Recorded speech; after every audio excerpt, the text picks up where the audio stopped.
Federalist 27, Part 2. This is paragraph 3.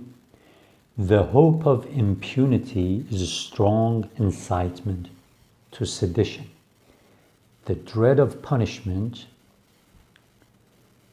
a proportionately strong discouragement to it.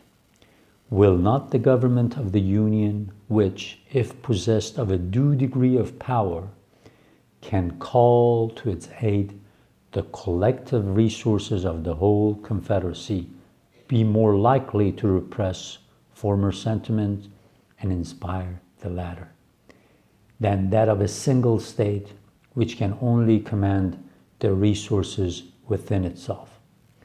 A turbulent faction in a state may easily suppose itself able to contend with the friends of the government in that state, but it can hardly be so infatuated as to imagine itself a match for the combined efforts of the Union. If this reflection be just, there is lesser danger of resistance from irregular combination of individuals to the authority of the Confederacy than to that of a single member. Here, when he says Confederacy, he means the federal government. Again, he says, if a faction takes over in a state, they might just go and abuse the minority, crush their rights, take their property, legally or illegally, and they might even use violent force because they say we are the majority and nobody's going to stand up to us, and maybe the majority of military forces that are in that state are maybe related to them and they will not crush them. But he says if this happens in a union, in a federal union, then the rest of the states can raise a big army and stop them, stop that insurrection, that turbulent situation, that rebellion. So he says this is another reason that you should accept this state, accept this new constitution. Now, remember, when they talk about these rebellions, they are talking about the Shays' rebellion and other issues that had come up. But keep in mind that even after the federal government starts operating, when George Washington becomes president, in 1790s, they had a couple of rebellions, even after the Constitution was adopted. So these things didn't immediately go away. It took it a while for the federal government to show, yes, we have a force that we can put you down, and you can't violate the laws or damage people's properties just because you're a majority. Okay, I'll go to the next paragraph. I will in this place hazard an observation, which will not be the less just, because to some it may appear new, which is that the more the operations of the national authority are intermingled in the ordinary exercise of government, the more the citizens are accustomed to meet with it in the common occurrences of their political life, the more it is familiarized to their sight and to their feelings, the further it enters into those objects which touch the most sensible chords and put in motion the most active springs of the human heart. The greater will be the probability that it will conciliate the respect and attachment of the community.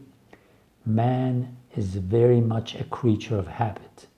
A thing that rarely strikes his senses will generally have but transient influence upon his mind. A government continually at a distance and out of sight can hardly be expected to interest the sensation of the people.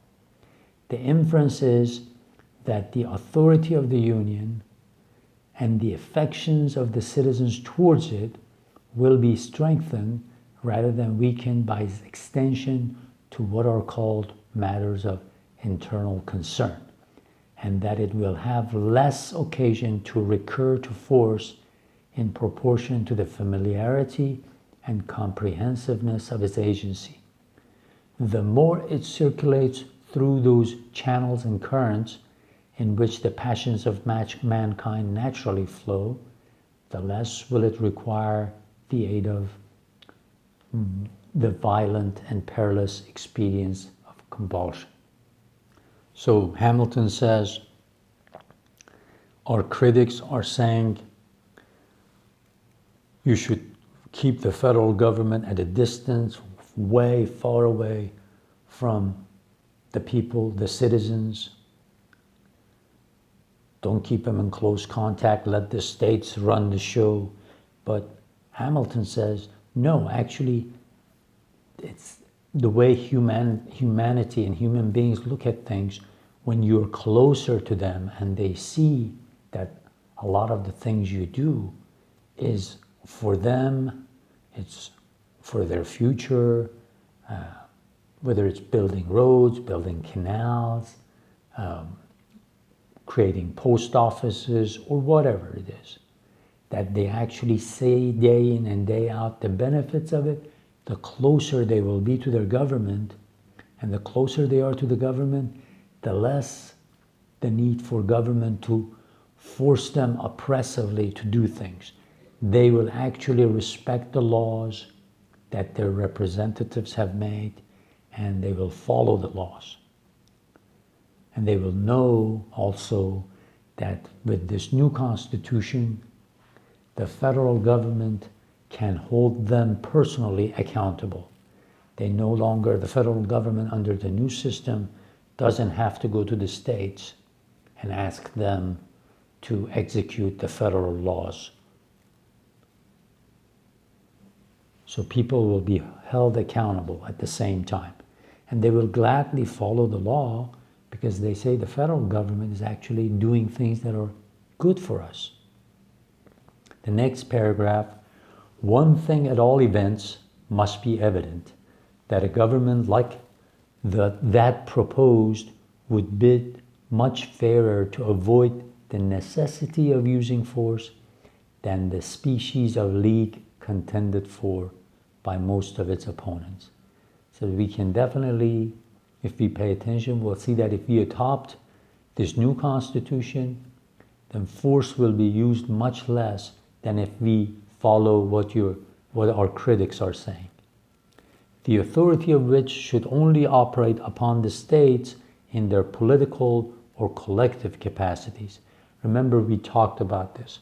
He said, the old constitution that we live under,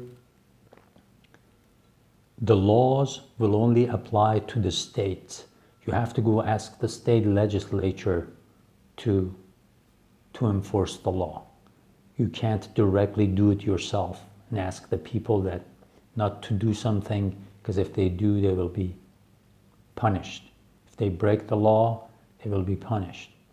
He says, in that system, in the old system, is what will create us headaches and problems and maybe even push us towards war. With this new system, this is not going to happen. There can be no sanction for the laws but force.